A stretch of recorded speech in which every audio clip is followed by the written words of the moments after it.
अरे ये सब क्या हो रहा है दुआ? शारिक की माँ इतनी परेशान क्यों है? पता था कि वो आदमी मरने वाला है क्योंकि वो तो पहले ही कोमा में था। ऐसा लग रहा था जैसे कोई 18 साल बच्चा मर गया हो। क्या हो रहा है यार? मैंने कभी इस जाविये से नहीं सोचा। वैसे दुआ हम भी कोई दरिंदे नहीं है। हम ये नहीं कह रहे कि उस आदमी के मरने के बाद नाचें, लेकिन शारिक की अम्मी अगर परेशान है तो वो अकेले शोक मना सकती हैं।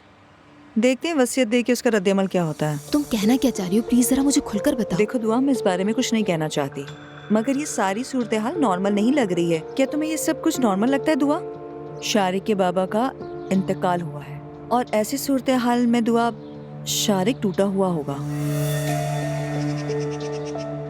देखो दुआ, वो इस वक्त सिर्फ और सिर्फ अपनी माँ की फिक्र में लगा हुआ है और तुम्हें इस सूरत हाल को समझना होगा। ठीक है, मैं मानती हूँ उसे गलती हो गई होगी, लेकिन उसने ये जानबूझ के तो नहीं किया होगा ना। इस वक्त वो दुखी है और ऐसे हालात में ये नॉर्मल है। हाँ, शादी से पहले शारिक से मैंने कभी हफ्सा का जिक्र भी नहीं सुना था। हफ्सा से तो शादी के बाद मुलाकात हुई थी। हाँ, वो अब हमारे साथ रहती है, लेकिन इसका अंदाजा नहीं था कि वो इतनी क्लोज है। हाँ दुआ, तुम ठीक कह रही हो, वो जुड़ी हुई है। पता नहीं वो उसे अपनी माँ समझता है या कुछ और। लेकिन दुआ, अब चुप मत रहो, तुम्हें कुछ बोलना होगा। पता नहीं तुम उस औरत के साथ एक घर में क्यों रह रही हो। मेरा ख्याल है कि तुम दोनों को अब अलग होना होगा। वो वैसे ही बहुत हावी हो रही है। बिल्कुल ठीक कहा तुमने। ठीक है, मैं फुर्सत मिलने पर शारिक से इस बारे में बात करूंगी।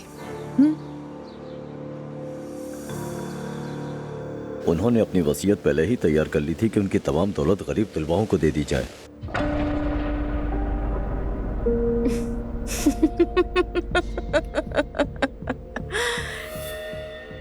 ये नामुमकिन है। बदकिस्मती से नहीं, बीमारी से पहले ही ज़हनी सेहत की रिपोर्ट ले ली गई थी और फिर उन्होंने अपनी वसीयत की।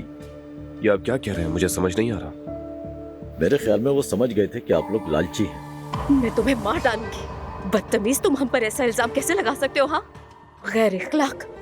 नहीं करें अफसा, पुरसुकून हो जाए। उन्होंने आपके लिए कुछ नहीं छोड़ा और कार्रवाई भी शुरू हो चुकी है और अपनी जान के हवाले से भी मैं एहतियाती तदबीर अपना चुका हूँ। यानी अगर मुझे कुछ हुआ। क्या मतलब तुम्हारे साथ कुछ होने वाला है? तुम ये कैसी बातें कर रहे हो? क्या हम कातिल हैं? बन भी सकते हैं आप लोग, पैसा सब कुछ करवा सकता है। दफा हो जाओ, दफा हो जाओ। आइंदा मुझे अपनी शक्ल मत दिखाना। उम्मीद है दोबारा मुलाकात ना हो। हम भी तुम्हारा चेहरा कभी नहीं देखना चाहते।